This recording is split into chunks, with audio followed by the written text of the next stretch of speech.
It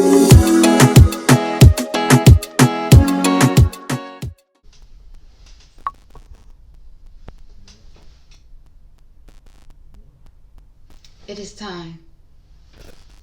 What is the time for? My January TBR. Let's get into it. You guys.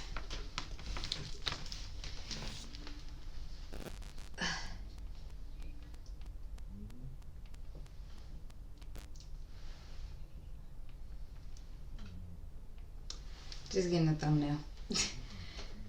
So, this is my January TBR. If you guys seen my book 2023 goals, then you know I'm trying to read 100 books this year, which means I need to read this whole stack of 1, 2, 3, 4, 5, 6, 7, 8, 9, 10 books. Not bad.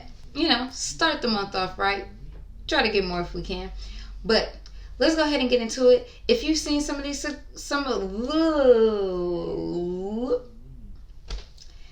if you've seen some of these books before on my TBR already in previous months, disregard it, and we're on a clean slate, and we're just going to focus on the month that we're on right now. So if you guys would like to see what I'm reading for the month of January, then keep on watching. We're going to try it again with the 5 a.m. Club. This is a good book. I'm going to give it that. It is a good book. It's just I have to talk myself into wanting to be self-helped. It's by Robin Sharma. When I start reading it and picking it up to read it, it's a good book. I enjoy it. But I have to tell myself that that's what you want to read right now. So, the 5 a.m. Club on the list. I don't know if I should have the book stacked behind me. What should I do? I don't know. Doing too much is what I'm doing. Next up is The X Talk. That is by Rachel Lynn Solomon. It's pretty much about two exes who are on a talk show, radio. What is it? Yep. They despise each other, but they got to get this money. So, they were struggling. The radio needed a new concept. It's featuring Shea Goldstein. And Dominic Young. I don't know if it's dual POV. I will tell you guys more about it when I finish it, but that is The X Talk. So, that's on my list as well. Next is The X Hex. This is, most people read it in October. I was supposed to read it in October, but you know, life happened. It's about a girl who was drinking one night, drinking tequila. And she was heartbroken. No, she was drinking vodka. I'm sorry. And she put a curse on her boyfriend. The only problem was, because she has, well, it says, sure, Vivi knows she shouldn't use her magic this way, but with only an Archer hayride, scented candle in hand, she isn't worried it will cause him anything more than a bad hair day or two. Until he comes to the town and the curse is working. So they have to work together to undo this hex that she did on him. So, cute little funny book that I was supposed to read in October and I haven't. Next is The Weather Girl. So,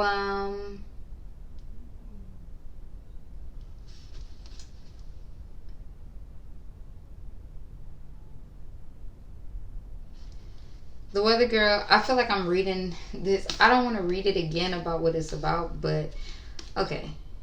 I'm trying to sum it up. So, she is a TV meteorologist. Her boss, weather woman Torrance Hale, is too distracted by her tempestuous relationship with her ex-husband, the station's news director, to give Ari the mentorship she wants. They team her and Ari and a sports reporter, Russell, teams up to to solve their boss's relationship issues, so maybe they can save the TV station. That's what I'm getting from this. But working closely with Russell means allowing him to get to know parts of herself that Ari keeps hidden from everyone. Will he be able to embrace her dark clouds as well as her clear skies? So that's what that's about. It's by Rachel Lynn Solomon. Wait a minute. Okay, so Rachel created the X Talk and Weather Girl. So that's cool. I'm reading 2 of her books. I have no idea who she is. I think this one was recommended. I think both were recommended on something. But that's cool. Next is Excuse Me While I Ugly Cry. I believe this is a young adult, and I don't think I've ever read this on here. But Quinn keeps lists of everything, from the day she's ugly cried to things that I would never admit out loud, and all the boys she liked to kiss. Her list keeps her sane. By writing her fears on paper, she never has to face them in real life. That is, until her journal goes missing. An anonymous account posts one of her lists on Instagram for the whole school to see and blackmails her into facing 7 of her greatest fears, or else her entire journal will go public. Quinn doesn't know who to trust. Desperate, she teams up with Carter Bennett, the last known person to have her journal, in a race against time to track down the blackmailer. Together, they journey through everything Quinn's been too afraid to face, and along the way, Quinn finds the courage to be honest, to live in the moment, and to fall in love. This is cute. It's cute because I journal. I mean, I journal. I have dark. No, not dark. But that's on the list. Next is Playing with Matches. Sasha Goldberg has a lot going for her. A journalism degree from NYU, an apartment with her best friend Caroline, and a relationship that would be amazing if her boyfriend Jonathan would ever look up from his phone. But when her dream career falls through, she uses her family's darkest secret to land a job as a matchmaker for New York City's elite. On behalf of a TV exec who wanted kids 5 years ago, a 40-year-old baseball-loving virgin, and a woman with a 7-page checklist for her ideal match, Sasha trolls for catches on Tinder, stalks eligible men on Instagram, and dishes out dating advice she's never used herself. But when Jonathan betrays her, Sasha spirals out of control and right into the arms of a writer she had previously set up with one of her clients. He's strictly off limits, but with her relationship on the rocks, all bets are off.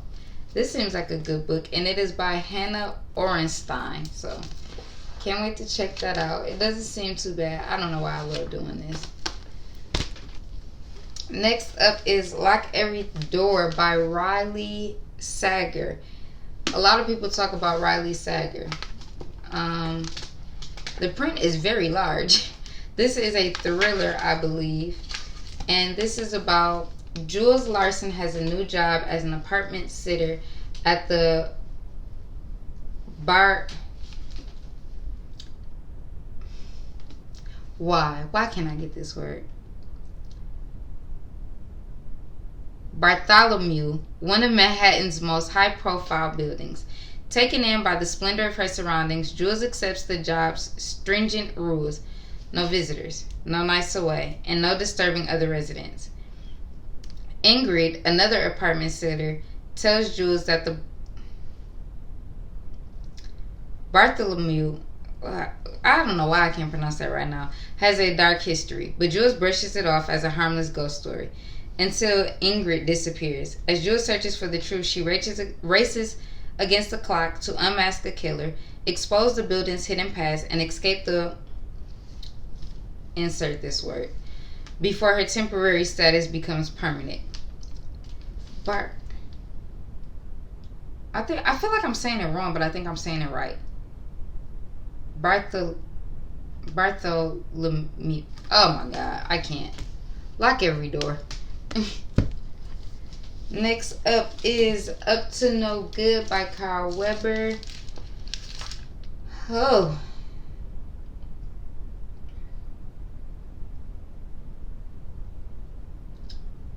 There's always a man around the corner, and church trustee James Black should know. He's usually that very man carrying on affairs with married women and sleeping with one conquest after another. He has charm and good looks, and he knows how to use them. But when the tables turn and he suddenly finds himself in love with the woman of his dreams, he's not the only one who's surprised. and his newfound love quickly generates a ripple effect of shocking proportions. The other women in James' church have a thing or two to say about James' new love. His daughter Jamie, only 6 months younger, and a former friend of his new flame, has every intention of dismantling his new relationship. But her plate becomes full when she discovers a mystery woman has been secretly calling her lover Lewis.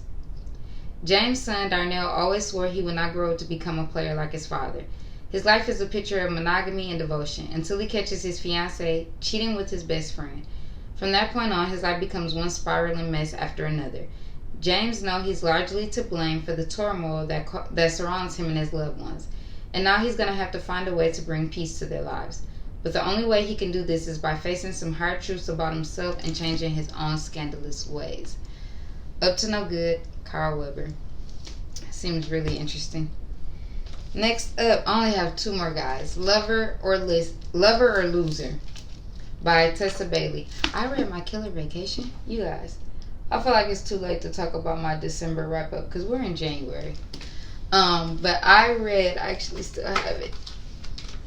I read My Killer Vacation, the spice or smut, whatever y'all want to call it, in this little book. So good. We'll be buying it to annotate some things, not just the smut, some of the quotes. Get your minds out of the gutter. But anyway, Lover or Loser by Tessa Bailey. Rosie and Dominic Vega are the perfect couple. High school sweethearts, best friends, madly in love. Well, they used to be anyway. Now Rosie's lucky to get a caveman grunt from the ex-soldier every time she walks in the door. Dom is faithful and a great provider, but the man she fell in love with 10 years ago is nowhere to be found. When Rosie's girlfriends encourage her to demand more out of life and pursue her dream of opening a restaurant, she decides to demand more out of love too. 3 words: marriage boot camp. Never in a million years did Rosie believe her static, too manly to emote husband would actually agree to relationship rehab with a weed-smoking hippie. Dom, talking about feelings, sitting on pillows, communing with nature, learning love languages? Nope. But to Rosie's surprise, he's all in, and it forces her to admit her own role in their cracked foundation. As the two complete one ridiculous, yet surprisingly helpful, assignment after another, their remodeled relationship gets stronger than ever. Except just as they're getting back on track, Rosie discovers Dom has a secret, and it could demolish everything. I like Tessa. I think I'm going to like this book. And last but not least is The Wife Between Us. It is a thriller. It is by Greer Hendricks and Sarah Peckney. When you read this book, you will make many assumptions. You will assume you are reading about a jealous ex-wife. You will assume she's obsessed with her replacement, a beautiful younger woman who's about to marry the man they both love. You will assume you know the anatomy of this tangled love triangle. Assume nothing. Twisted and deliciously chilling, The Wife Between Us deflately explores the hidden complexities of marriage and the dangerous truths we ignore in the name of love. Read between the lines. I heard a lot of people talk about this book. I've been seeing this book a lot lately. So that is my January TBR. If you guys enjoyed this video, make sure you give it a thumbs up. Don't forget to comment and please subscribe. Hit the notification bell. Do all that good fun stuff that'll help your girl out while I help you out with book recommendations. Let me know down in the comment section if you have read any of these books, if you plan to read any of these books based off my recommendations. Tell me how you feel. Tell me the books that you're reading in the month of January. And again, I will see you guys in my next video. I post twice a week, Sundays and Wednesdays. And yeah, talk to me in the comments. I'll talk back. Bye.